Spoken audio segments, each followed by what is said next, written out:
Hello and welcome to the Tuesday Business News Report. We now start off with news across Nigeria. Our feature on the show today as Nigeria's set to resume the importation of petroleum products from Nigeria-Republic. Now, the Ministry of Petroleum Resources earlier last week announced this in a statement that the two countries signed a memorandum of understanding for petroleum product transportation and storage. According to the statement, Nigeria-Republic's Zura's refinery in Zinda, some 260 kilometers from the Nigerian border, has an installed refining capacity of 20,000 barrels per day. Niger's total domestic requirement is about 5,000 barrels per day, thus leaving a huge surplus of about 15,000 barrels per day, mostly for export.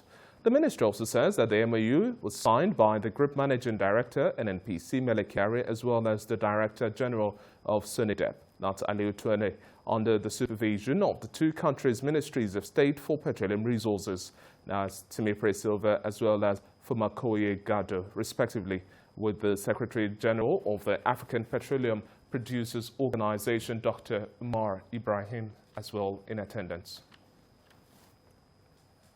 Well, joining me now live in our Lagos studio to discuss this and much more, I have with me energy analyst and petroleum engineer Bala Zakkai. Good to have you on the Breakfast Show today. Thank you. First and foremost, how did this news come to you, especially looking at the importation of petroleum products from Nigeria-Republic when we had between the period of January to August this year, we did not produce one crude of oil, and then we also saw an expense of 81 billion naira spent on refineries. How do we juxtapose these two situations we have at hand? Well, when I saw it, I wasn't surprised. I felt very, in fact, extremely happy for Nigeria-Republic because you're talking about a country that is landlocked, a country that is within the Sahel region, and a greater part of the country is within the Sahara. And I was in Niger probably like 25 years ago. And when I was in Niger, I mean, like I said, it was within the Sahara, very dry. And all you needed then was, if you want to buy a car, the tokumbos of those days called tourists, all you needed then were just bags of fertilizer. If you give like 100 bags of fertilizer, you will be given a tokumbo vehicle. That was the country like 25 years ago. But as we speak today, I mean, they've been able to discover crude oil. They've been able to build a refinery. They've started refining, and now they can even export. And you are talking about a national oil company. You are talking about the equivalent of our own NNPC. So as far as I'm concerned, I'm very happy for them. They clearly demonstrated what some of us have been saying, that with diligence, with effective management, national oil companies, not only among developing nations, I mean in developed economies, national oil companies, even within the continent of Africa, can have and run refineries effectively. What they have demonstrated is they have shown that even within the continent of Africa, you can have companies or national oil companies that are refined like the Saudi Arabias, you know, like Saudi Aramco's, the Petronas, the Brazilian oil companies, the China national oil companies, the Libyans. So that was what they demonstrated. So all I felt was very happy for them. How disappointing is this for Nigeria at a point in time where we are not putting our best foot forward in terms of the state of the infrastructure, refineries, and our production capacity, and we cannot even talk about refining? First of all, you're talking about just 20,000. That's the capacity. All right? Niger's met its local demand and it's ready to export. And that's 20,000. 20,000 is like 1/20th of Nigeria's total refineries nameplate capacity, because our own is about 445,000 and we produce nothing. So what Nigeria-Republic did was to practically demonstrate what many of us have been saying When initially we were told that it was because other countries around Africa were very expensive.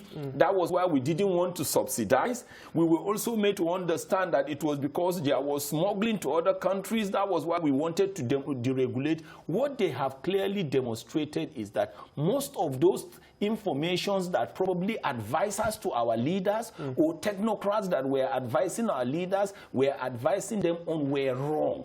It has clearly demonstrated that national oil companies can be run effectively. It has demonstrated that national oil company can be self-sufficient in what we technically call distillates and have enough to distribute or sell to other regions. The global conversation across board is looking at alternative energy sources, yes, clean, renewable energy. Yes. But we still have to face the reality that oil still remains our biggest foreign exchange earner for the country at this point in time. But looking at our dwindling reserves as well, that does not paint the best of picture. But in the short term now, yes, how do we keep our refineries running?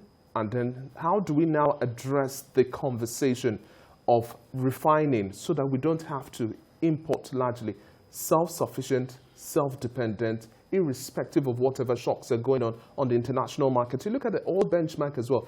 Any single volatility on the international market will plunge the economy further. We're already in recession. The pains Nigerians are going through as far as the oil and gas industry is concerned, whether you're talking about the upstream, midstream, or downstream, are self-inflicted. I stand to have a debate with anybody because these things are very easy. And whether people tell you the truth or not, refining is basic chemistry. You will use the principle of what you call fractionating towers and temperature differential. Nigeria should be able to ordinarily refine her crude oil. Niger proved it. So if you see things not working, it is the technocrats who have not been fair to their leaders. Because when your leaders tell you they want something and you are a technocrat, it is your duty to tell them certain things that won't work. And when I talk about technocrats now, I'm talking about in the context of oil and gas. I'm talking about oil and gas energy journalists, oil and gas accountants, oil and gas engineers, oil and gas economists, oil and gas lawyers. There are certain things that are basic. Before now, a lot of people were saying it was difficult to refine, but it has been proven. And you're talking about a country that is landlocked, a country that is within the Sahel and the Sahara. So it is not the amount of potentials that you have, but it is whether you have good economic managers.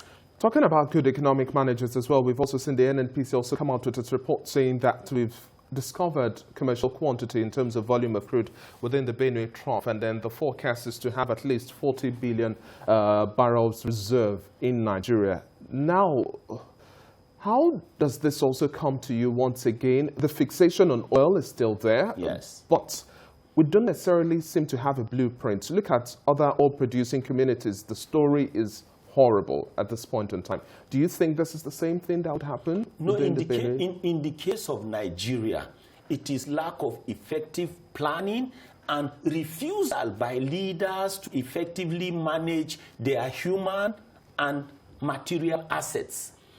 A discovery has been made, just like you said. We have about probably 7 potential basins when you talk about hydrocarbon.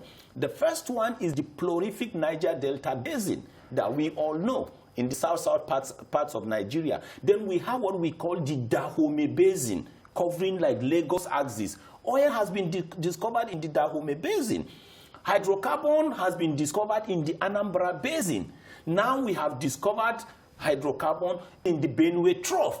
We still have 3 potential basins. You have the Sokoto Basin, the Lake Chad Basin, and probably the Gongola or How do we make basins. this our cash cow? What it simply tells you is we have the hydrocarbon endowment and we have the human resource assets. So when it comes to management of assets, it is not the quantity of assets you have that brings about the differentials, it's the effective management. In the context of Nigeria, we have the human asset, which is what every country needs. Then we have the material asset. As long as economic managers are not organized, as long as economic managers are not generational in their thinking, the asset you have, whether human or material assets, will be useless. Eroded. Thank you very much for your time on the Breakfast Show today, Bala Zaka. It's been quite an intense situation we've had to find. We just have to be much more strategic in our planning. You're Thank you very much once again. Thank you. Well, we'll take a